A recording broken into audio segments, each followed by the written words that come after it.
Hello everyone.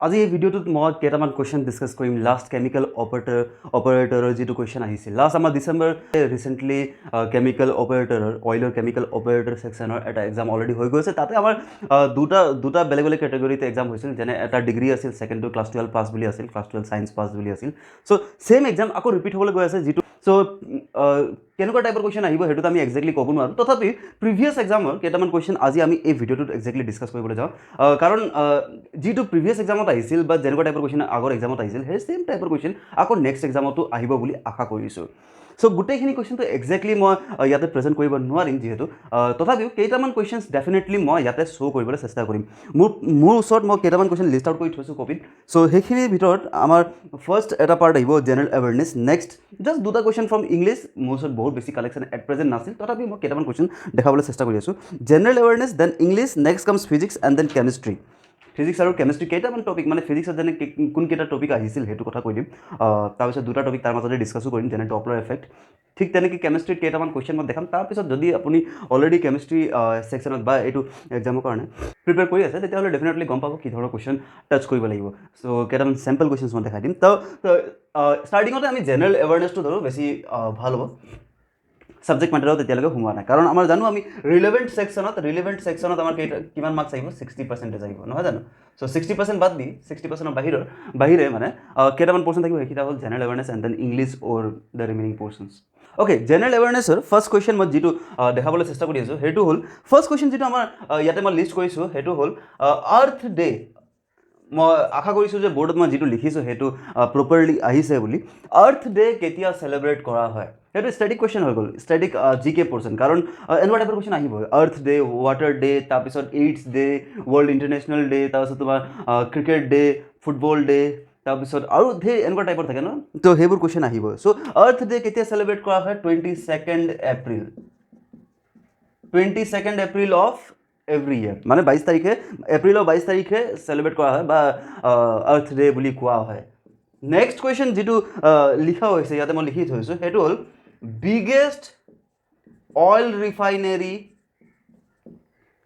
Refinery in Assam অসমৰ চবতকৈ ডাঙৰ অইল ৰিফাইনেৰী কোনটো সেইটো আমি জানো কি হয় NRL ফুল ফৰ্ম ডেফিনেটলি চবে জানে নুমলীগড় ৰিফাইনেৰী লিমিটেড নেক্সট ফাৰ্ষ্ট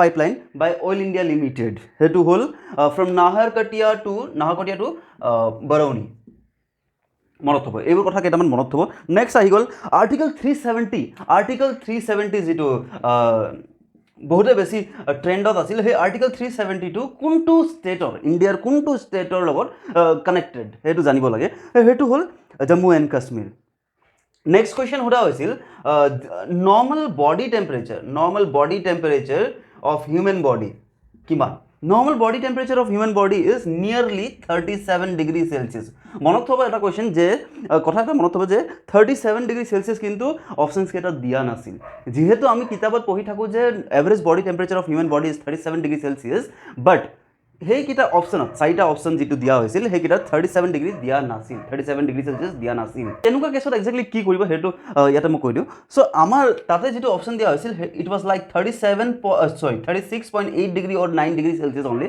চ' যিটো একদম ওচৰা ওচৰি হয় সেইটোৱে আমি ক'ব লাগে আনচাৰ অলপ নইজ আহিব পাৰে ভিডিঅ'টোত একচেপ্ট কৰি ল'ব মানে কি নইজলেছ এক্সেক্টলি ভিডিঅ' বনাবলৈ অলপ টান হয় যিহেতু বডি টেম্পাৰেচাৰৰ কথা অলৰেডি কৈ আছোঁ তাৰ মাজতে কথা এটা কৈ থওঁ হিউমেন বডি টেম্পাৰেচাৰ আমাৰ কোন ধৰণৰ থাৰ্মোমিটাৰে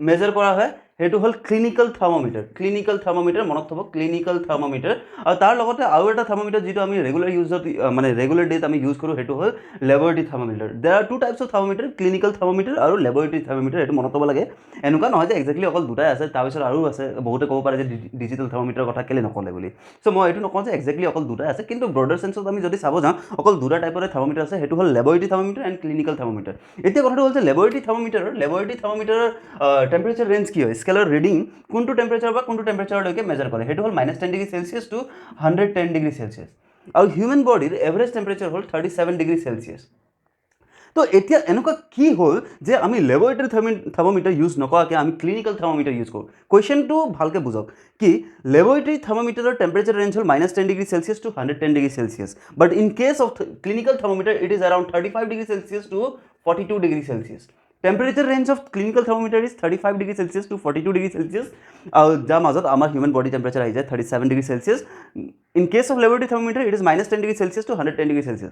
চ' 37 ডিগ্ৰীটো ইয়াৰ মাজত সোমাই আছে। চ' যদি 37 ডিগ্ৰী ইয়াৰ মাজতে সোমাই আছে তেতিয়াহ'লে আমি লেবৰেটৰী থাৰ্মোমিটাৰ দি হিউমেন বডি টেম্পাৰেচাৰটো মেজাৰ কৰিব পাৰিলোঁ হয়, কিন্তু আমি তথাপিও এই থাৰ্মোমিটাৰটো ইউজ নকৰোঁ হিউমেন বডি টেম্পাৰেচাৰৰ কাৰণে। কিহৰ কাৰণে আমি ইউজ নকৰোঁ সেইটো ভাবি চাওক, আৰু যদি আনচাৰটো জানে তেতিয়াহ'লে কমেণ্টত জনাব, আৰু যদি নাজানে তেতিয়াহ'লে মই নেক্সট ভিডিঅ'টোত থাৰ্মোমিটাৰ ৰিগাৰ্ডিং মই কমপ্লিট ভিডিঅ' বনাম। যেনে মই লাষ্ট ভিডিঅ' এটা বনাইছিলোঁ পেন ড্ৰাইভৰ কাৰণে, অকল পেন ড্ৰাইভ কি হয়, কেনেকুৱা তাৰ পাৰ্টছৰ কি ধৰণৰ ফাংচন হয় সেইবোৰ বনাইছিলোঁ। এতিয়া যদি এই কুৱেশ্যনটোৰ আনচাৰ যদি নাজানে তেতিয়াহ'লে মই নেক্সট ভিডিঅ'টোত কমপ্লিট থাৰ্মোমিটাৰৰ ডেছক্ৰিপশ্যন কৰিম। অ'কে, নেক্সট কুৱেশ্যন, আমি এতিয়া জেনেৰেল এৱাৰনেছ পৰ্চনটো বাদ দিছোঁ। নেক্সট পাৰ্টটো আহি গ'ল আমাৰ ইংলিছত দুটা কুৱেশ্যন মই দিম, সেইকেইটা কুৱেশ্যন অলপ ইম্পৰ্টেণ্ট বুলি ভবাটোৱে ভাল। হি ইজ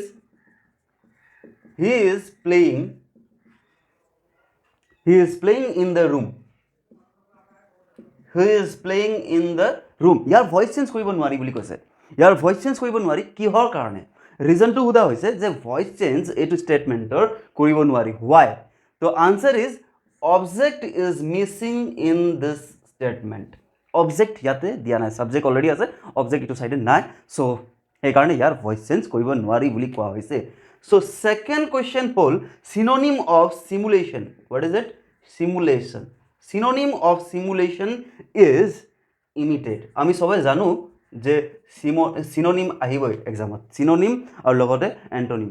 চ' চিননিম আৰু যদি তাৰ অপজিট ৱৰ্ড যদি ডেফিনেটলি আহিবই তেতিয়াহ'লে কেইটামান ৱৰ্ড ৰেগুলাৰলি মনত থ'ব লাগে।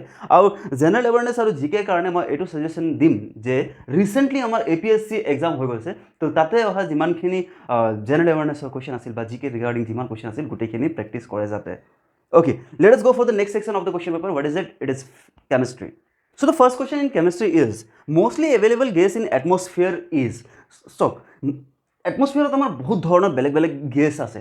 So maximum amount কোনটো গেছ প্ৰেজেণ্ট আছে আমাৰ এটমস্ফিয়াৰত। চ' এনেকুৱা টাইপৰ কুৱেশ্যন যদি আহে তেতিয়াহ'লে আমি ক'ব লাগে যে nitrogen is the mostly available gas in the atmosphere. কিন্তু ইয়াতে বহুতে এইটো ভুল কৰি দিয়ে যে নাইট্ৰজেন নিলিখি অক্সিজেন লিখি দিয়ে। চাব, নাইট্ৰজেন কামছ ইন নিয়াৰ এবাউট 78%।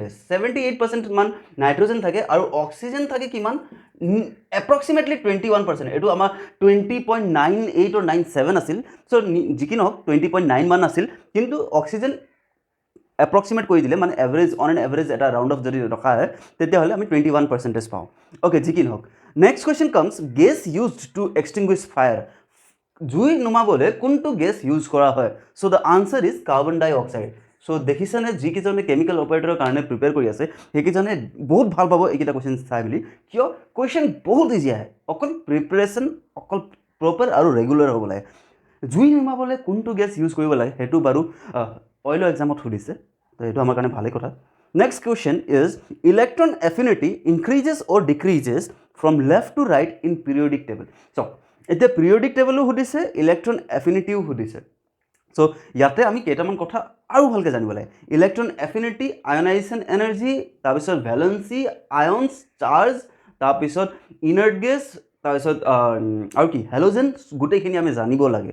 চ' পিৰিয়ডিক টেবলৰ চবতকৈ ভাল কথা যিটো মোৰ ভাল লাগে মানে একচুৱেলি, চ' কি হয়, ফাৰ্ষ্ট গ্ৰুপ আমি জানো যে পিৰিয়ডিক টেবলত টোটেল কেইটা গ্ৰুপ আছে? আমাৰ গ্ৰুপ নম্বৰ 1, গ্ৰুপ নম্বৰ 2, তেনেকৈ টোটেল কেইটা গ্ৰুপ আছে? আমাৰ টোটেল 18টা গ্ৰুপ আছে। হ'ল, টোটেল 18টা গ্ৰুপ আছে, আৰু পিৰিয়ড যদি চাই মানে কি ৰ' ৱাইজ যদি চোৱা যায় তেতিয়াহ'লে আমি টোটেল পাওঁ 7টা, টোটেল 7 পিৰিয়ডছ আছে। চ' গ্ৰুপ ৱাইজ যদি নামবোৰ মনত থ'বলৈ বহুত ইজি হয়, কি মনত থোৱা ষ্টাইলটো চাব, বহুত ইণ্টাৰেষ্টিং হয়। ষ্টেটমেণ্ট এটা মই কৈ দিওঁ, ইয়াতে লিখোঁ, হেলিনা মানুহৰ নাম হয়, হেলিনা নে কি ৰব সে ফৰিয়াদ। মনত থ'ব, ফৰিয়াদ। চ' মই নামকেইটা কেনেকৈ লিখি যাম? হে লি না নে নালাগে, কি ৰব সে ফৰিয়াদ। ফাৰ্ষ্ট গ্ৰুপ হৈ গ'ল, ইয়াতে ফার্স্ট গ্রুপ মানে কি ভ্যালেন্সি 1 ফার্স্ট মেটাল হাইড্রোজেন বাদ দি ওকে নেক্সট গ্ৰুপৰ কাৰণে কি হয় বেটা মাঙ্গে কাৰ স্কুটাৰ বাপ ৰাজি মই পজিশন কিন্তু মিলোৱা নাই ইয়াতে হাইড্ৰোজেনৰ লগত বেৰিলিয়াম হ'ব নালাগে লিথিয়ামৰ লগত বেৰিলিয়াম হ'ব লাগে যি কি নহওক আমি জাষ্ট শিকিবলৈ গ্ৰুপ 2 কোনকিটা এলিমেন্ট আছে সেইকিটাহে জানিবলৈ আমি লিখি আছো कि हेलिना ने की रब से फरियाद बेटा मांगे कार स्कूटर बाप राजी মনত হ'ব লাগে সো এইটো এটা বহুত ইন্টারেস্টিং স্টেটমেন্ট যেটো আমাক কি দি দিয়ে ফার্স্ট গ্রুপ এলিমেন্ট মানে ভ্যালেন্সি 1 আৰু charge 1 next group element that is valency 2 and charge 2 both are metal excluding hydrogen এটা মেটাল নহয় যেটো আমি অলরেডি জানো পিৰিয়ডিক টেবলৰ কথা যে hydrogen is the only element that has been placed in metallic portions আৰু হেতু নন মেটাল হয় নেক্সট ओके नेक्स्ट आमी आहू याते electron affinity increases from left to right in periodic table एटु मनत थब लागे जी धरणे एतिया मैं फर्स्ट ग्रुप एलिमेंट और सेकेंड ग्रुप एलिमेंटर नाम एटा स्टेटमेंटत दिलु ठीक तनेके रिएक्टिविटी सीरीज ऑफ मेटल हेतु एटा स्टेटमेंटत दिए दिउ নহয় জানো सो स्टेटमेंटটো কি হয় ভালকে চাব please stop calling me a zebra please stop calling me a zebra instead try learning how copper saves SAVES gold interesting statement okay please stop calling me a zebra instead try learning how copper saves gold periodic table reactivity series of metal so আমি series হরায় vertical কলম হিসাবে আমি arrange করব please মানে potassium so K stop sodium Na stop calling calcium Ca me magnesium A aluminium then zebra zinc then instead iron try tin learning lead how hydrogen then या तलरखिनि मैं साइडत लिखिछु कॉपर नेक्स्ट सेव silver gold AU so option किमान important so याते ए सीरीजटुए आमाक की help करिब जे डिसप्लेसमेंट रिएक्शन किटात आमार पसिबल हयने নহয় केতিয়াबा एग्जामत हुदि दिए जे Fe plus CuSO4 gives FeSO4 plus Cu ए रिएक्शन टू और मैं जदि नेक्स्ट रिएक्शन एटा लिखूँ Cu plus FeSO4 gives CuSO4 plus Fe first reaction टू वैलिड হয় না নহয় মানে পারি না নোৱাৰি ফার্স্ট रिएक्शन टू पसिबल হয় কিন্তু সেকেন্ড रिएक्शन टू पसिबल নহয় এটা একটা ইম্পর্টেন্ট কোশ্চেন হ'ব পাৰে एग्जामত আমাক খুদি দিব পাৰে যে which of this two reactions are possible first option दिले 1 सेकेंड ऑप्शन दिले 2 थर्ड ऑप्शन दिले बोथ फोर्थ ऑप्शन दिले नन हां এখানে কো টাইপ सो आंसर तो भावी सकसन कोनटो ऑप्शन पसिबल है और कियो पसिबल है बा कियो पसिबल নহয় এটো ভাবি চাও আৰু যদি জানে তেতিয়া হলে वेल एंड गुड आंसर খিনি কমেন্টত জনাই দিব আৰু যদি না জানে তেতিয়া হলে डेफिनेटली কমেন্ট সেকশনত কব যে এই কোশ্চেনৰ আনসাৰটো কি হ'ব এটো ৰিগাৰ্ডিং মই নেক্সট ক্লাছত মানে নেক্সট ভিডিওটোত মই ডেসক্ৰাইব কৰি দিম okay let us go for the next questions of chemistry next question atomic mass of nitrogen is तो आमी जानिब लागे जे एटॉमिक मास ऑफ नाइट्रोजन किमान याते तो बारू मैं लिखि दिलु 14 बोली किंतु कथाটো हल जे जदि मैं घपके हुदि दिउ what is the atomic mass of helium what is the atomic mass of oxygen so एखिनित एनका टाइपर क्वेश्चনৰ কাৰণে মই সাজেশন এটা দিউ right from atomic number 1 to atomic number 30 गुटे किटा नाम मनत थब पिरियडिक टेबलत 1 পৰা লৈ 30 লৈকে जिमान एलिमेंट আছে गुटे किटा मनत थब कारण एकिटा basic element hydrogen helium lithium beryllium boron carbon nitrogen oxygen fluorine गुटे किटा मनत थब टिल 30 और तार मास मनत थब এটা रफ कैलकुलेशনৰ কাৰণে এটা কথা ক যেনে नाइट्रोजन एटॉमिक नंबर है 7 hydrogen helium lithium beryllium boron carbon nitrogen 7 सो 7 और डबल है जेनेरल केसत मास एटॉमिक मास किंतु सदाय पसिबल নহয় হেনকা যেনে सोडियमर एटॉमिक नंबर हल 11 but the atomic mass of sodium is 23 सो हेबुरे आरो किंतु ऑप्शन कन्फ्यूजन কৰিবলৈ তো এনেকে দিব ন 21 22 21 22 23 24 এনেকে যদি দি দিয়ে তেতিয়া হলে আমি 22 লিখিম নে 23 লিখিম হেতু এটা ইম্পৰ্টেন্ট কোশ্চেন সো হেই ধৰণে হেই কাৰণে মই এটোৱে কম যে সোডিয়ামৰ এটমিক মাস যেহেতু 23 সো এনেকা টাইপে গুটেখিনি 1 পৰা লৈ 30 লৈকে আমি এটমিক মাস খিনি মনত থোৱাটো খুবেই ইম্পৰ্টেন্ট কওঁতে চাগে বুজি পাইছে আৰু যদি বুজি পোৱা নাই তেতিয়াহলে কমেন্টত জনাব যে কোনখিনি পোৰছনত অলপ বেছি ডাউট লাগি আছে আৰু যদি ক'বা ডাউটো থাকে তেতিয়াহলে কমেন্ট সেকশনতে মই গুটেখিনি বুজাই দিবলৈ চেষ্টা কৰিম next question how many periods and groups in periodic table so এই কুৱেশ্যনৰ আনসাৰটো মই জাষ্ট অলপ দি আগতে মই কৈছিলোঁ যে there R 7 periods and 18 groups in periodic table. First group elements are called alkali metals, next group elements are called alkaline earth metals, last group elements, that is 18th group elements, are called inert gas or inert element or noble gas or noble element. Valency of 18th group is 0, valency of first group 1 2 তেনেকৈ গৈ থাকে. Next, gas present in LPG, year answer হৈ যাব butane and isobutane, এইখিনি মনত থব. Next question that is very important is alpha particle gets deflected by nucleus. Why? So alpha পাৰ্টিকলৰ কথা যদি কৈছে তেতিয়াহ'লে ডেফিনেটলি ৰাদাৰফোৰ্ড এক্সপেৰিমেণ্টৰ কথা কৈছে. ৰাদাৰফোৰ্ড এক্সপেৰিমেণ্ট যদি কৈছে তেতিয়াহ'লে এটমিক ষ্ট্ৰাকচাৰ এইটো আমি জানিবই লাগিব. সো ফাৰ্ষ্ট অফ অল কোন আহিছিল? থমছন আহিছিল. নেক্সট আহিছিল কোন? Rutherford. Next after that Niels Bohr. After that Sommerfeld. তাৰপিছত আৰু ধেৰ আছিল. তাৰপিছত একচুৱেলি ভেক্টৰ পৰ্চন আহিছিল. সো যি কি নহওক আমি ইমানখিনি ডিটেইলছত যাব নালাগে. আমি ক'লৈকে যাব লাগে? নীল বৰলৈকে যাব লাগে. আমি নীল বৰলৈকে আমি কথাখিনি জানিব লাগে. ফাৰ্ষ্ট আহিছিল থমছনছ মডেল. থমছনছ মডেলত কি কৈছিল? আমাৰ atom is nothing but watermelon. Atom looks like watermelon where electrons are embedded in it এনেকৈ কৈছিল. তো নেক্সট আহিছিল ৰাদাৰফোৰ্ড. ৰাদাৰফোৰ্ডে কৈছিল যে এই মানে আলফা পাৰ্টিকেলৰ কথা তাতে ষ্টাৰ্ট হৈছিল, কিয় তেওঁ একচুৱেলি বিচাৰি আছিল যে এটমৰ ষ্ট্ৰাকচাৰটো কেনেকুৱা. এটমৰ একচুৱেলি চাব দেই, Rutherford was the student of Rutherford was the student of Thomson. তেওঁ আকৌ আহিল, তেওঁ বিচাৰি গ'ল যে এটমৰ ষ্ট্ৰাকচাৰ কি ধৰণৰ. তেওঁ বিচাৰি পালে যে এটম ৱাটাৰমেলন নিচিনা নহয় বা এটা স্ফেৰিকেল বডি নহয় য'ত ইলেক্ট্ৰন সোমাই থাকে. Atom is something different. Atom is nothing but a spherical body only where the central portion is positively charged and the electrons are revolving round the positive charge. কিন্তু ইয়াতে তেওঁ এটা ডিছএডভান্টেজ কি হ'ল তেওঁ মডেলৰ. একচুৱেলি ডিছএডভান্টেজ মানে কি, সেইটো যুগত আৰুতো একোৱে নাছিল. চ' কিবা নহ'লে কিবাটো থাকিয়ে যাব. আৰু যিহেতু আমি কিবা এটা নতুন প্ৰিপেয়াৰ কৰি আছোঁ, চ' চবেই কি সেইটো কাৰেকশ্যন কৰিবলৈ চেষ্টা কৰিবই. চ' নীল বৰে আহি পিছতকৈ সেইটো কাৰেকশ্যন কৰি দিছিল, বেলেগ কথা. কিন্তু ৰাদাৰফোৰ্ডে এটা কথা কৈছিল যে যেতিয়া এটা বডিয়ে কাম কৰি থাকে তো সেইটো বডি ডেফিনেটলি ভাগৰিবই মানে কি এনাৰ্জি লুজ কৰিবই. আৰু যদি এনাৰ্জি লুজ কৰি দিছে তেতিয়াহ'লে ক'ৰবাত গৈ ৰেষ্ট ল'বলৈ চেষ্টা কৰিব. চ' while revolving round the nucleus, electron loses its energy and finally collapse into the nucleus. এই কথাটো কৈছিল ৰাদাৰফোৰ্ডে. চ' যি কি নহওক আমি এই কুৱেশ্যনটোত আহি যাওঁ. Alpha particles get deflected by nucleus. Why? So' ইয়াৰ ৰিজন হ'ল আলফা পাৰ্টিকল কি বস্তু সেইটো জানি থওক. Doubly charge helium ion. আৰু নিউক্লিয়াছৰ কথা কৈছে যিহেতু সেইটো হ'ল পজিটিভলি চাৰ্জ, এইটোও positively charge. So' positive repels, that is why this gets deflected. ইয়াৰ আনচাৰ সেইটোৱে হ'ল. অ'কে, এতিয়া কেইটামান পইণ্ট ডিছকাছ কৰোঁ ফ্ৰম ফিজিক্সৰ কেইটামান কুৱেশ্যন আহিছিল. মানে কেইটামান মানে কি আৰু যিকেইটা মোৰ মনত আছিল বা যিকেইটা মই গেডাৰ কৰিব পাৰিলোঁ সেইকেইটা টপিকে ইয়াতে দেখা আছোঁ. এনেকুৱা নহয় যে একজেক্টলি এইকেইটা মানে এনেকুৱাই এইবোৰে আহিছিল এইটো নহয়, ইয়াৰ বাহিৰে আৰু আহিছিল. চ' তথাপিও এইকেইটা কুৱেশ্যন আমি ইয়াত ডিছকাছ কৰোঁ. So' the first point that is required to be highlighted is Ohm's law. তাৰপিছত আহিছিল ডপলাৰ এফেক্টৰ কুৱেশ্যন এটা আহিছিল. তাৰপিছত dispersion and scattering of light. Next কোৱান্টিটিৰ কথা আমি অলপ জানিব লাগে. কোৱান্টিটি মানে কি? স্কেলাৰ কোৱান্টিটি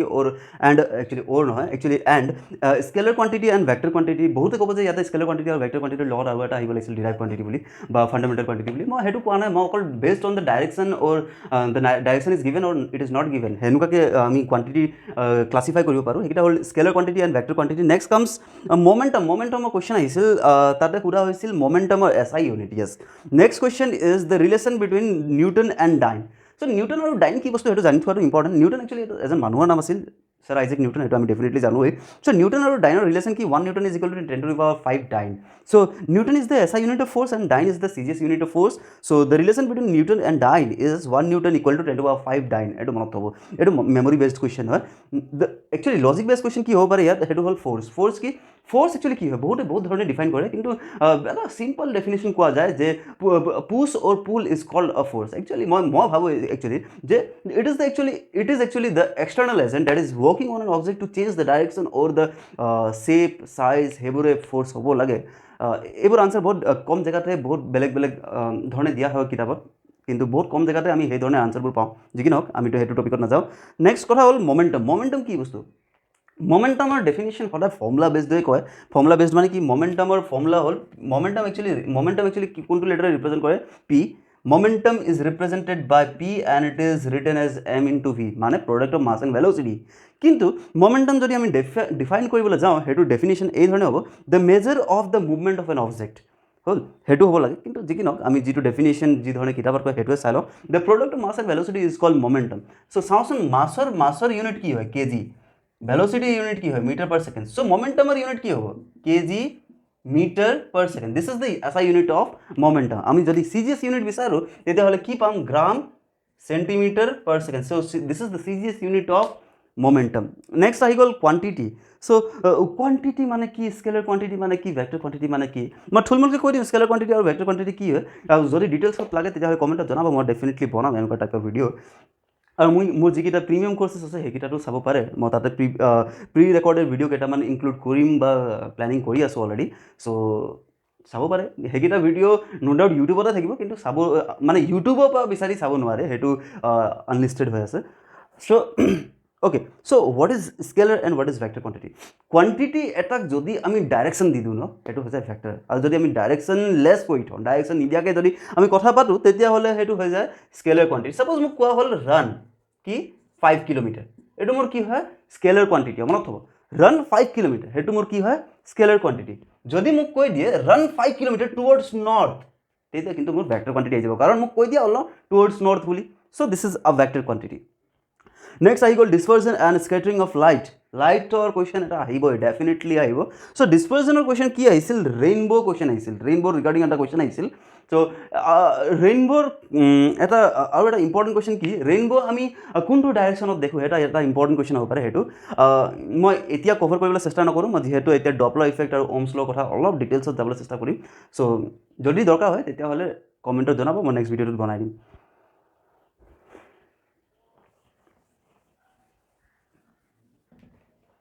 এতিয়া মই ওমছ ল' ৰিগাৰ্ডিং কেইটামান কথা কওঁ। ওমছ ল' কি হয়? ওম একচুৱেলি মানুহ এজনৰ নাম আছিল, একচুৱেলি চাইণ্টিষ্টৰ নাম আছিল। তেওঁ কৈছিল যে ভেৰি ইম্পৰ্টেণ্ট ৰিলেশ্যন। ফৰ্মুলাটো মই এই ধৰণে মনত থওঁ, ভেৰি ইম্পৰ্টেণ্ট ৰিলেশ্যন। আৰু এটা ফৰ্মুলা আছে তোমাৰ ফিজিক্সৰে হয়, যিটো বহুতেই ইম্পৰ্টেণ্ট ইলেক্ট্ৰিচিটিৰ কাৰণে। Physics is very interesting. এনেকৈ মনত থ'ব। আমি ফৰ্মুলাবোৰ এনেকৈ মনত থোৱাটো বেছি ভাল। কি ষ্টেটমেণ্ট ৱাইজ যদি আমি মনত থওঁ ন, বহুত ভাল হয় আৰু বহুত দিনৰ কাৰণে থাকি যায় মাইণ্ডত। কি ভেৰি ভেৰি ইম্পৰ্টেণ্ট ৰিলেশ্যন। তেওঁ একচুৱেলি ওমছ ল', সেই ওমছ ল'ই কি কৈছিল, ওমে কি কৈছিল? Voltage is directly proportional to current. মানে কি, একদম আমাৰ জেনেৰেল লেংগুৱেজত কওঁ, আমাৰ ডে টু ডে লাইফত কওঁ, আমি যেতিয়া দেখোঁ যে লাইটৰ যদি ব্ৰাইটনেছটো কমি আহে, আমি কি কওঁ? ভল্টেজ ডাউন হৈ আছে। লাইটৰ ব্ৰাইটনেছটো যদি বাঢ়ি যায়, আকৌ ফেনৰ স্পীড বা লাইটৰ ব্ৰাইটনেছ যদি বাঢ়ি যায়, ফেনৰ স্পীড যদি বাঢ়ি যায় বা লাইটৰ ব্ৰাইটনেছটো বাঢ়ি যায়, তেতিয়া আমি কওঁ যে ভল্টেজ বাঢ়ি আছে। ভল্টেজ বাঢ়ি আছে মানে ডেফিনেটলি কাৰেণ্ট বাঢ়ি আছে। মনত থ'ব দেই, ভল্টেজ বাঢ়ি আছে মানে ডেফিনেটলি কাৰেণ্ট বাঢ়ি আছে। ভল্টেজ কমি আছে মানে ডেফিনেটলি কাৰেণ্ট কমি আছে। মানে কি, voltage potential difference between the conductor, between the points of the conductor, that is directly proportional to the current flowing through the conductor. সেইটো এটা ইম্পৰ্টেণ্ট পাৰ্ট হয়। আৰু সেই ৰিলেশ্যনটো মেথামেটিকেলি লিখা হয় V is directly proportional to I। আৰু আমি মেথামেটিকেলি যেতিয়া এই ডাইৰেক্টলি প্ৰপ'ৰ্চনেল চাইনটো ৰিমুভ কৰোঁ, তেতিয়া আমি এটা কনষ্টেণ্ট মাল্টিপ্লাই কৰোঁ। সেই কনষ্টেণ্ট যিটো মাল্টিপ্লাই কৰিছিল ওমে, সেইটো হ'ল R। R is nothing but the resistance of a conductor. Resistance মানে কি? ৰেজিষ্টেঞ্চ ইজ দ্য বাধা। বাধা। ছাপ'জ মই ক'ৰবালৈ যাব খুজিছোঁ, মই ছাপ'জ ক্লাব যাব খুজিছোঁ, মোৰ পেৰেণ্টছে ক'লে যে ধৈত ক্লাব যায় নেকি, এনেকৈ যেতিয়া কৈ দিলে যে সেইটো হ'ল বাধা, দেট ইজ একচুৱেলি ৰেজিষ্টেঞ্চ হ'ল। যদি সেইটো সেই যে মোক ক'লে যে পেৰেণ্টছে যে ধৈত ক্লাবলৈ যায় নেকি, তেতিয়াও যদি মই যাওঁ ক্লাবলৈ, তেতিয়া কি হ'ব? পেৰেণ্টছ গৰম হৈ যাব। ছেম বস্তু ইয়াতো কি, যেতিয়া বাধা দি আছে, বাধা সদায় অপজিট ডাইৰেকশ্যনত হয়। কাৰেণ্ট ছাপ'জ এইটো ডাইৰেকশ্যন যাব খুজিছে, হ'ল, বাধা অপজিট ডাইৰেকশ্যনত আহে। তথাপিও যদি আমি কাৰেণ্ট কেনেবাকৈ পাছ কৰি দিওঁ ফ'ৰ্চ লগাই, ফ'ৰ্চ মানে কি, আমি ৱৰ্ক ডান অলপ বেছি কৰি মেলি তথাপিও যদি কাৰেণ্ট পাছ কৰাই দিওঁ, তেতিয়া কি হ'ব? আমাৰ পেৰেণ্টছ গৰম হৈ যাব। গৰম মানে কি, কণ্ডাক্টৰ গৰম হ'ব, ৱায়াৰ গৰম হৈ যাব। সেইকাৰণেতো চাবচোন টিভি গৰম হৈ যায়। টিভি বুলি নহয়, যিকোনো ইলেক্ট্ৰিকেল এপ্লায়েন্সে গৰম হৈ যায়। ফেনৰ যিটো মটৰ পৰ্চন হ'ল সেইটো গৰম হৈ যায়। So' that is called the heating effect of electric current, হ'ল। চ' ডে টু ডে লাইফত কথাবোৰ আমি যদি কানেক্ট কৰি দিওঁ, কথাবোৰ বুজিবলৈ বহুত ইজি হৈ যায়। ৰেজিষ্টেঞ্চটো আমি আৰু এধৰণে বুজিব পাৰোঁ, সেইটো হ'ল স্পীড ব্ৰেকাৰ। স্পীড ব্ৰেকাৰ মানে কি, আমি যদি স্পীড ব্ৰেকাৰ দেখি আছোঁ, তথাপি আমি যদি জঁপিয়াই যাব খোজোঁ, তেতিয়াহ'লে কি হৈ যায়? আমাৰ বডিটোৱে বেছি কাম কৰিব লগা হয়। যদি বেছি কাম কৰিব লগা হয়, তেতিয়াহ'লে ঘাম বেছি ওলাব, মানে কি, গৰম বেছি লাগিব। সেইটো আমি চাব পাৰোঁ।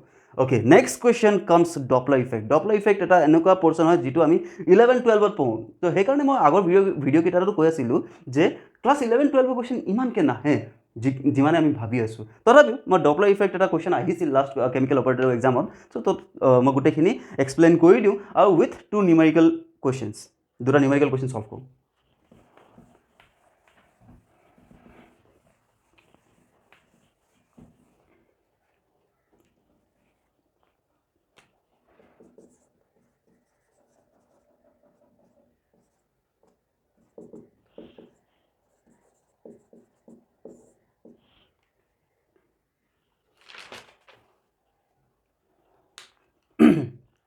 ডপলাৰ ইফেক্ট একচুৱেলি কি হয়, ডপলাৰ এজন মানুহৰ নাম, ক্ৰিশ্চিয়ান ডপলাৰ। তেওঁ এটা ইফেক্ট ক'লে, সেই ইফেক্ট নহয় একচুৱেলি, তেওঁ কিবা এটা অবজাৰ্ভ কৰিলে, সেই অবজাৰ্ভটোৱে তেওঁ ক'বলৈ চেষ্টা কৰি আছিল, যিহেতু সেইটো এটা effect between two bodies, that is why the observation between two bodies, that is why তেওঁ এটা নাম দিলে ইফেক্ট বুলি। ৰিজন কি আছিল সেইটো আমি জনাটো খুব এটা ইম্পৰ্টেণ্ট নহয়। মোক লজিকটো কি হয় সেইটো কৈ দিওঁ। ছাপ'জ এইফালৰ পৰা ল'ৰা এজনে তোমাক মাতি আহি আছে আৰু তুমি এইফালে আছা, ইটো ডাইৰেকশ্যনত ঘূৰি আছা, হ'ল। মই এনেকৈ আছোঁ, এইফালে চাই আছোঁ, পিছফালৰ পৰা মানুহ এজনে মোক মাতি আছে, হ'ল। মই গম পাই থাকিম যে মানুহজন কিমান দূৰত আছে। একদম ওচৰৰ পৰা মাতিলে মই গম পাই যাম যে একদম ওচৰতে থিয় হৈ আছে। চ' ঠিক তেনেকৈ যদি এইজন মানুহ দৌৰি আহি আছে আৰু এইজন মানুহে এই ওচৰৰ পৰা যদি মাতে, তেতিয়াহ'লে আমি গম পাই যাওঁ যে কি ওচৰৰ পৰা মাতিছে। দূৰৰ পৰা মাতিলে আমি গম পাই যাওঁ কি দূৰৰ পৰা মাতিছে। মানে কি ফ্ৰিকুৱেঞ্চি ইনক্ৰিজেছ, ফ্ৰিকুৱেঞ্চি সদায় এন লেটাৰে ৰিপ্ৰেজেণ্ট কৰে। Frequency increases as the person comes closer to us, মানে কি যেতিয়া দুটা বডি ওচৰলৈ আহে তেতিয়া ফ্ৰিকুৱেঞ্চি বাঢ়ি যায়, যে দুটা বডি দূৰলৈ যায় তেতিয়া ফ্ৰিকুৱেঞ্চি কমি যায়। আৰু সেই ফ্ৰিকুৱেঞ্চিটো actually apparent frequency, actual frequency কেতিয়াও চেঞ্জ নহয়। একচুৱেল ফ্ৰিকুৱেঞ্চি যি ধৰণে কৈ আছিল সেই ধৰণেই থাকিব, কিন্তু that same frequency goes different for the other person. এতিয়া চোৱা হা, মই বোলে প্লেটফৰ্মতে ৰখি আছোঁ, ট্ৰেইন আহি আছে, হৰ্ণ মাৰি আছে, সেইটো মই একদম প্ৰপাৰলি শুনি আছোঁ, বহুত জোৰকৈ শুনি আছোঁ, লাউড চাউণ্ডত শুনি আছোঁ। কিন্তু 5 কিলোমিটাৰ দূৰত যদি কোনোবা এজন থাকে, তেওঁতো বহুত লাইট ভইচত শুনিব, মানে বহুত কম ভইচত শুনিব। চ' সেইটো কি হ'ল, ফ্ৰিকুৱেঞ্চি কমি গ'ল ন, বা এম্প্লিটিউড বা কি বুলি কয়, ৱেভলেংথটো কমি গ'ল বুলিয়ে ক'ব লাগিব। চ' সেইটো বেলেগ কথা, ৱেভলেংথ এম্প্লিটিউডৰ কথা আমি ইমানকৈ নাপাতো। কিন্তু ইয়াতে ডপলাৰ ইফেক্টত কি কয়, এটা ছেম কম্পেৰেবল, মানে এটা ৰিজনেবল ডিষ্টেঞ্চত আমি যদি চাওঁ, তেতিয়াহ'লে কি হৈ যায়, frequency changes when the body moves, হ'ল। অ'কে, এনেকুৱা কেছত কি হয়, কোনে মাত মাতি আছে আৰু কোনে শুনি আছে সেইটো ইম্পৰ্টেণ্ট। যোনে কৈ আছে সেইজন হ'ল চ'ৰ্চ অফ চাউণ্ড, যোনে শুনি আছে সেইজন হ'ল অবজাৰ্ভাৰ, হ'ল। আমি চ'ৰ্চটো এছ লেটাৰটো ছাৰ্ভেণ্ট বুলি কওঁ হা, ছাৰ্ভেণ্ট। একচুৱেলি ফৰ্মুলা মনত থ'বলৈ অলপ ইজি হয়। আৰু অ' লেটাৰটো আমি অফিচিয়াৰ বুলি কওঁ, হ'ল। দ্য নিউ ফ্ৰিকুৱেঞ্চি মানে the apparent frequency is written as the original frequency into velocity of sound in air plus or minus. Plus কেতিয়া হয় সেইটো আমি পিছত চাম বাৰু, প্লাছ কেতিয়া হয় সেইটো আমি চাই ল'ম, আৰু মাইনাছ কেতিয়া হয় সেইটো চাই ল'ম। তলতো ভি প্লাছ মাইনাছ থাকিব। যিহেতু অফিচাৰ হায়াৰ ৰেংকত থাকে আৰু ছাৰ্ভেণ্ট লোৱাৰ ৰেংকত থাকে, আমি লিখিম ওপৰত officer, velocity of sound in officer rank, মানে অবজাৰ্ভাৰে যিটো ভেল'চিটি পাইছে, আৰু মানে অবজাৰ্ভাৰ যিটো ভেল'চিটিত মুভ কৰি আছে সেইটো, বাই ভেল'চিটি অফ দ্য চ'ৰ্চ বা VS. So since the servant comes in lower rank, so we will write that in denominator section. এইটো এটা ফৰ্মুলা হ'ল। এইটো এতিয়া এই ফৰ্মুলাটো কেতিয়াও কোনেও পাহৰি যাব নোৱাৰে, যি ধৰণে এতিয়া আমি শিকিছোঁ। এতিয়া মনত থ'ব যে object comes closer to each other, then apparent frequency always increases. মনত থ'ব, কাৰণ আমি জানো ন, মানুহ এজন যদি মাতি আছে, মোক মাতি আছে আৰু ওচৰলৈ আহি আছে, মাতি ওচৰলৈ আহিছে, তেতিয়াহ'লে আমি জানো আৰু লাউডনেছটো বাঢ়ি গৈ থাকিব, মানে ফ্ৰিকুৱেঞ্চি বাঢ়ি গৈ থাকিব, হ'ল।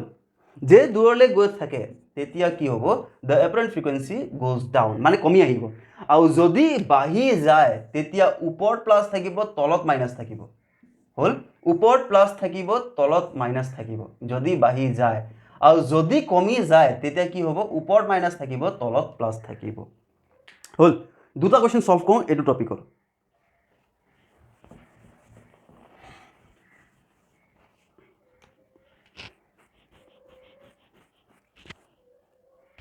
Okay, let us write the question. An observer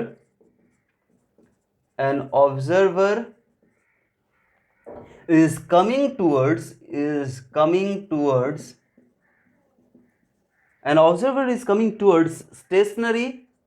stationary বুলি কোৱাৰ লগে লগে আমি জানিব লাগে যে speed is 0। Stationery source, stationery মানে কি, স্পীড ইজ 0 আৰু ৰেষ্ট বুলি ক'বলৈ উইথ স্পীড বুলি কোৱা হৈছে 30 metre per second. Okay, original frequency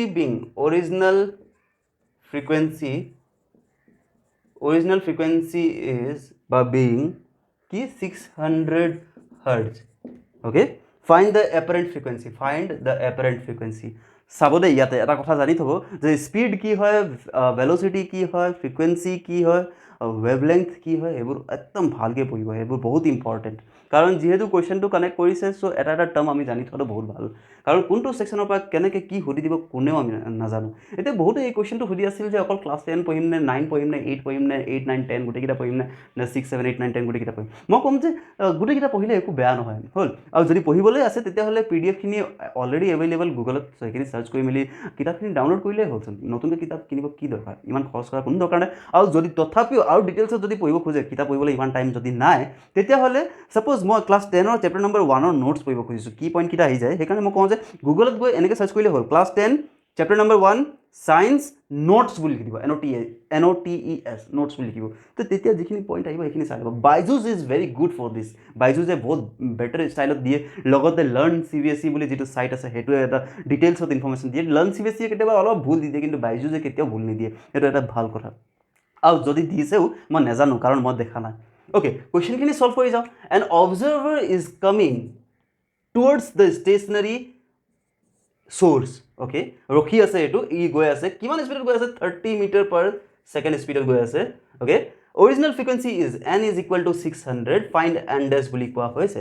চ' n ডেছৰ ফৰ্মুলা আমি কি পাইছিলোঁ, n dash is nothing but n v plus minus v observer by v servant, এইটো আমি কৈছিলোঁ। So' since the person is coming closer to the next person, so' the apparent frequency will increase. মনত থ'ব, the apparent frequency will increase. The person is, the observer is coming closer to the source, so the frequency, the apparent frequency will increase.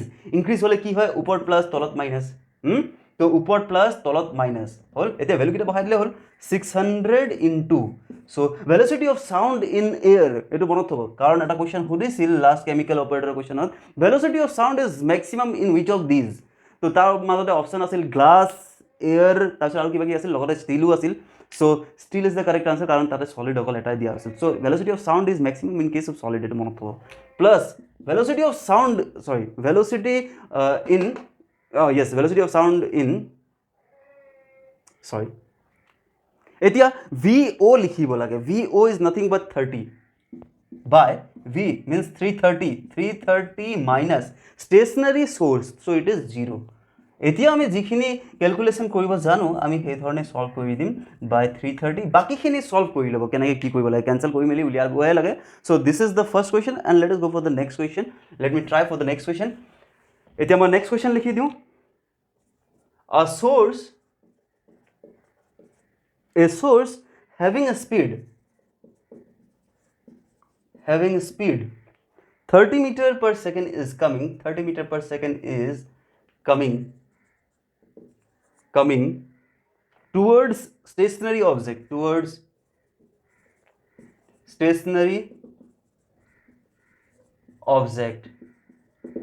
okay. If the frequency of the source is, মই ইয়াতে n বুলি লিখিছোঁ অকল। So if the frequency of the source is 600 hertz, then find the apparent frequency, মই n dash বুলিয়ে direct লিখি দিছোঁ। So' এতিয়া কথাটো হ'ল যে coming closer or going away from the source or the observer। এতিয়া কথাটো হ'ল যে source is moving towards বুলি ক'লে নহয়, আকৌ ওপৰত প্লাছ তলত মাইনাছ থাকিব। So' n dash is equal to n v plus ওপৰত v মাইনাছ তলত, তাৰপিছত v observer by v servant. So' find the apparent বুলি কৈছে, তো ইয়াৰ দৰকাৰ নাই। So' n is given as 600 and then velocity of sound is 330 plus observer is stationary, so it will be 0. Then 330 minus source is 30, so put the value, you will get the answer. So this is all about Doppler's effect. So মই ভাবোঁ যে এতিয়ালৈকে মই যিখিনি ক'লোঁ মই বুজাব পাৰিছোঁ। ইন কেছ তথাপিও যদি কিবা ডাউট থাকি যায়, তেতিয়াহ'লে ডেফিনেটলি কমেণ্ট ছেকশ্যনত ক'ব, মই বুজাবলৈ চেষ্টা কৰিম।